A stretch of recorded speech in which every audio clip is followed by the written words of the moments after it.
అందరికీ శనార్థులు జోర్దార్ ముచ్చట్లకు స్వాగతం. ఎట్లున్నారు? నేనైతే మస్తుగున్నా.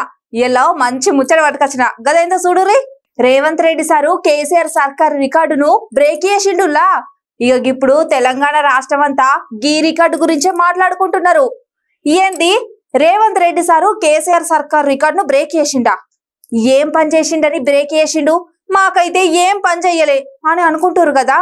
మన రేవంత్ సారు బ్రేక్ చేసింది పనులు చేసి కాదుల్లా, మాటలల్లా. తెలంగాణ అసెంబ్లీ సమావేశాలు అవుతున్నాయి కదా. ఇలా 6వ రోజు అసెంబ్లీ సమావేశాలు నడుస్తున్నాయి. ఇక నిన్న పొద్దుగల సమావేశాలు మొదలు పెడితే అసెంబ్లీలో పద్దుల మీద చర్చ సాగింది. ప్రశ్నోత్తరాల కార్యక్రమాన్ని ఆపేసి బడ్జెట్ మీద చర్చ పెట్టిరు. 19 శాఖల పద్దుల మీద చర్చ సాగింది. ఇక సాయంత్రం 4:40 నుంచి 5:50 దాకా టీ బ్రేక్ ఇచ్చిర్రట. టీ బ్రేక్ అయిపోయినాక అసెంబ్లీ మళ్ళా మొదలైంది.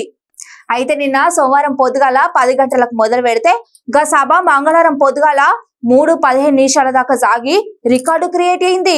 నిన్న శాసనసభ మెల్లగా 17 గంటలకు మీదనే సాగిందట. ఇక గిదింతోటి కేసీఆర్ రికార్డును Telangana CM Revanth sir break చేసిండు. అయితే అప్పట్లో అధికారంలో ఉన్న బీఆర్ఎస్ సర్కారు సభను అర్ధరాత్రి దాకా కొనసాగించిరట. అప్పట్లో అది రికార్డు బ్రేక్ సృష్టించింది. అయితే ఇప్పుడు రికార్డును రేవంత్ సర్కారు బ్రేక్ చేసింది. సోమవారం పొద్దుగల మొదలైన సభ సాయంత్రం టీ బ్రేక్ అయిపోయినాక మంగళవారం తెల్లారుజామున 3:15 దాకా సాగింది. గిట్లా కేసీఆర్ సర్కారు రికార్డును సీఎం రేవంత్ సర్కారు బ్రేక్ చేసుడుతోటి తెలంగాణ రాష్ట్రంలో గిదే ముచ్చట నడుతుంది.